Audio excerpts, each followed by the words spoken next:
Welcome to DowerChin.com. Alright, so today I'm going to be doing a comparison of two similar devices, and that is being my Samsung Galaxy Note 8 versus the Asus Vivotab Note 8.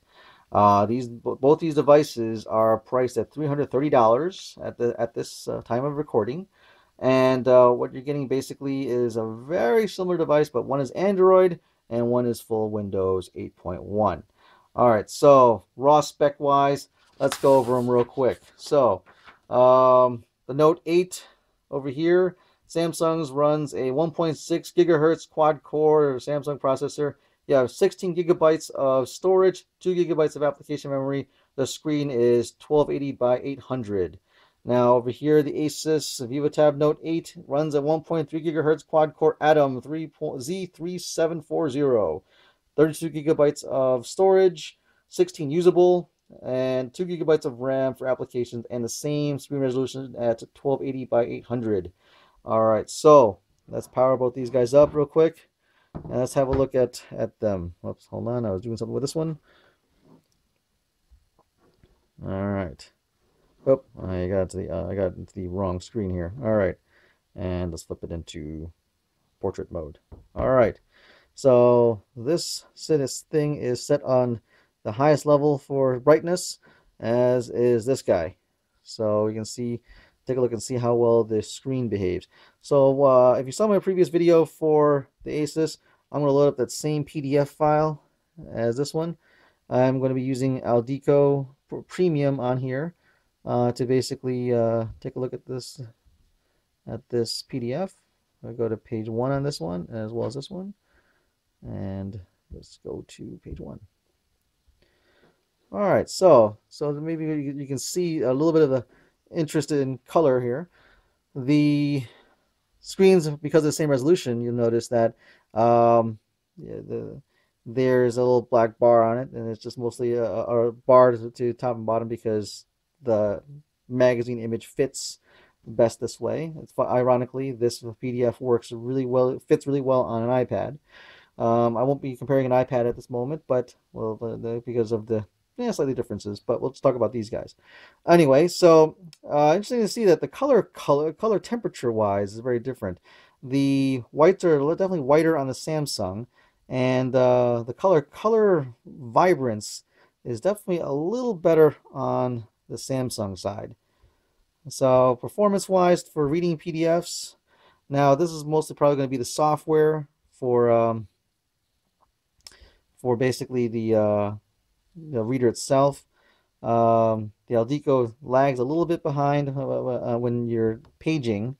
So it's kind of interesting. This picture is very interesting because we can see the reds. I don't know if you can make it out from the video, but the reds in the Samsung are redder than the reds that are a little bit more darker and a little more subdued on the Asus. Maybe it makes a big difference. I'm not sure. It's but either way, both screens are still pretty good as far as I can tell. And obviously, one way you can tell is the white is much whiter here. There's a little pattern back here, but the white spots are showing through a little bit more. It looks a bit more yellowish, a little more lost on the Asus side. So that's kind of interesting. All right, so we'll get out of the PDFs and we'll take a look at some of the other aspects of the device. Just for physical build stuff real quick. I'm gonna turn the screens off real quick. The buttons are actually a lot nicer, I think, on the Samsung. The Samsung actually, in my feeling, for what you're paying for, seems to be built a little bit nicer. It's a little bit lighter, a little bit thinner than the Asus. It definitely, I think, that looks a bit nicer quality-wise. The interesting thing, obviously, one thing to look over here on the side is this is where the micro SD card slot is on here. It basically is an uncovered one. The Samsung has a little slot for it where you can basically put it in and kind of tuck it away. I don't think it'll fall out, but it's one of those things that it's a little extra fit finish that is on the Samsung. The kind of the trim, the little gray metal trim on the side gives the Samsung a bit of more of a refined feel as well. Both have cameras that are basically 5 megapixel that are no flash on either one of them, and both have front-facing 1.2 megapixel front-facing cameras. Samsung still has their standard center-bound home button over here, which I think I like a little bit better than the home button on the side here. Only reason I'm saying that is because if you prop it up, for example, if you say prop it up this way, you're on the home button, and that could be a bit of a problem. Dell's had it up on the top over here, which I think I actually like better than being on the bottom here. It's also kind of quirky because, you know, holding it, my hands aren't that big, but holding it this way, you're kind of good for the thumb. But the problem is it's kind of, I'm stretched out to hit it. So something you have to consider. Samsung kept everything on the side over here as well. So just like this, just the buttons are a little rougher, they feel less refined than they do here. Let's take a look at the styluses real quick. Now, the interesting thing with the Samsung is that the Samsung wakes up when you pull the stylus out. It's not really the case here. You just kind of pull it out and it's there. You just pulled it out. So the stylus itself, the Samsung's S Pen, it feels a bit more of a quality pen, and the Asus one feels a bit like an afterthought. The tip's very rigid. It doesn't give you much feel, but and unlike the Samsung here, you can see the kind of you can see it indent in. This is kind of there's pressure, but it's kind of there, and it's kind of toothpick feeling. The Asus one is a bit thinner as well. It's longer than the Samsung, but it's definitely thinner, and so it does. So it feels a bit more flimsy than say the Samsung. So that's something just to compare the pens with. So let's go and take a look at some programs real quick. Now, obviously, you want to, the one main reason why you buy one of these tablets is to be able to, the fact that you have a pen. That's one of the very big differentiating factors of these Note series tablets. And so, obviously, on the Android side, Sketchbook Pro is one of the de facto ones to use. And we'll just make a new one over here. I'll run it over here as well. I'm running the trial version over here. Now, obviously, the one benefit of the Asus here is that you're running the full Sketchbook Pro. No compromise. It's the full desktop version that you would run on a PC. Here you're running the Android version, and if you've used both of them before, one of the major missing features on the Android side is it doesn't have the move tools and selection tools that are available on this version. So let's take a look at that pen performance. So as you can see, that the Samsung does have shows a point when you float around, and the interesting thing is one thing that Samsung has done very well is that the pointer doesn't jitter or have problems in the lower corners of the device. They did a very good job of that. That's something that's always been kind of a bit of a problem on Windows-based ones for whatever reason. So it's a little harder to see the tiny cursor that pops up when you're floating over here, but at the very edges, the cursor never really reaches the edge of the device on a Windows version. You can sort of get there, but it never quite gets to the edge as not as neatly anyway. So it's something else to consider. But then one resolution is not to draw on the edges. The obviously the one nice thing about the Android version is it's all touch enabled, so it's all touch friendly. You can pinch zoom and things like that, and the tools are more streamlined for a touch interface. So if I take the pencil tool and I pick a decent brush size, for example, I start going to town, I start drawing something, some weird cube thing. The drawing experience is quite smooth on the Samsung. It's very pleasant to work with, something to consider. And you can tuck the pen right back in like this. And so we'll go with this one here. Now, once again, you're dealing with more the desktop version, and so things kind of can look a little bit small.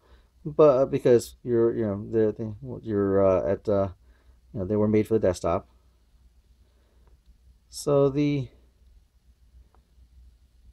feeling's a little bit, well, I want to say it's not that it's bad. It's just it's a little less for some reason it just feels less refined.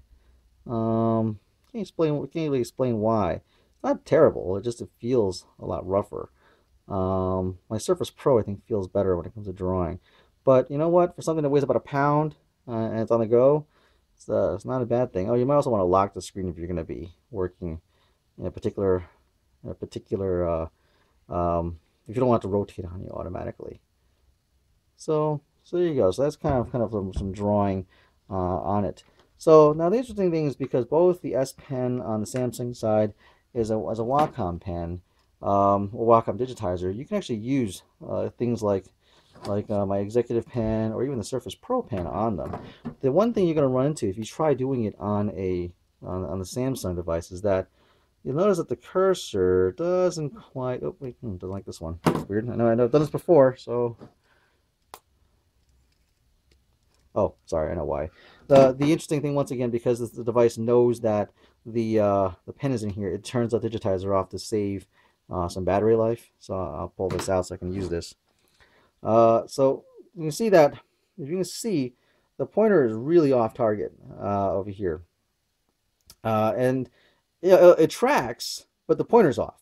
So the problem is that it would be okay if Samsung gave you the ability to calibrate the pen to display, and they do not give you that capability. It's kind of awkward that they don't. It'd be kind of nice that they did. So therefore it's kind of pointless to use one of these kind of pens because it's just not calibrated to work on the Samsung. Even the Surface one is actually probably even worse. I don't know if you can see, but you know it's quite a bit off. Now it's a little bit better if it's straight on, but that's only good if you're going to be working straight on like this. And I'm more kind of more of an angle kind of user. So I don't know, that's the thing that what you can do with this one is because with Windows you have calibration tools to be able to calibrate uh, the um, the pen. So if you want to use this one, use that one built in, use one of these, you can calibrate it to fit if it doesn't quite track properly. So that's something that's to consider about these devices as well. Let's see. Let's take a look at the camera real quick. All right, so I got a coloring book. Ooh, let's take something and we'll take a snapshot. So let's just say if you're a better artist than I am, and you want to say, hey, I want to take a picture of something I doodled on a napkin. Let's see what we can do here. So what I can do is I can go out and find the camera app on, say, the Samsung here. Say, hey, this is a cool picture of this. That's a terrible picture. Oh, I'll just use it anyway. Let's zoom in on this droid over here, and I'll take a picture. Oh, you can see me doing it. There you go. And I just took a video, sorry. So let me stop that. I took a video, sorry, it's on the wrong setting. Try this again. Okay. All right, so I'll zoom in on this guy here. There you go. Now I got a picture of that. So I'll take the same thing on this guy. So what I will do now is I will go back. Oops, wrong button. I will go back to the menu. And it's funny because I don't like really using this button on the side of home. It's actually kind of nice that Microsoft gives you the one over here. I'll go to the camera, and I will go and take a picture. All right, sounds good. I'll do that.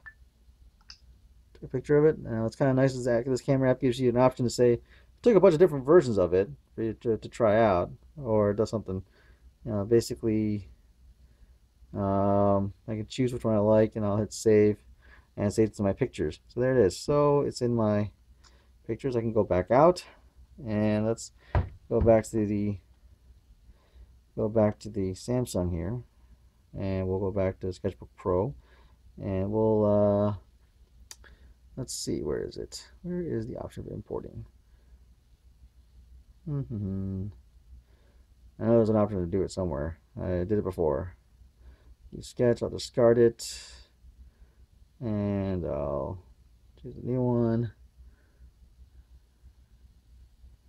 And I must apologize. I know I've done this, and I can't remember exactly how to get image from the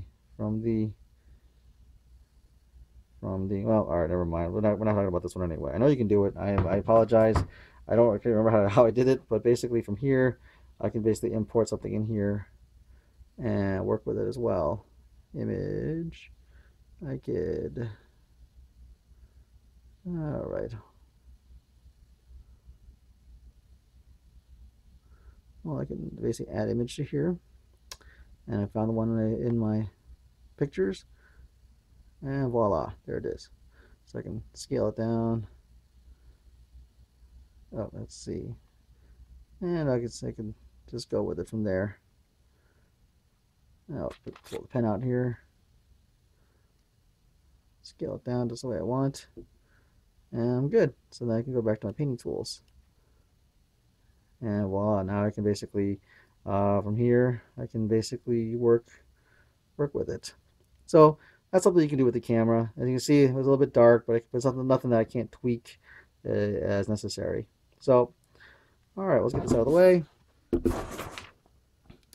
So there we go. So the other things that, well, that's really what I wanted to show you guys. I probably didn't go over everything, but if you have any questions regarding how this compares to other tablets or some other questions regarding the Samsung, I apologize about my goofiness with Sketchbook Pro. I'm not the greatest with it. Primarily, I wanted to show some of the features of both tablets to give you a feel for what they're both kind of like. Once again, this does come with Office, which is something that Samsung, I think, gives you Polaris Office, so you can do some Office type work as well, which is kind of nice. So they both come with their own suite. So they're very, very similar. And they're at the exact same price point. What really is going to come down to is if you want to run, full-on products like Photoshop and Sketchbook Pro, this will run it. This won't. You have to have Android versions that don't cost as much, but it's something to consider if you want to, depending on what you really want to do with it. So, but there you have it. If you have any questions or any comments, please leave something below. Subscribe to me if you want to. Thank you very much for watching.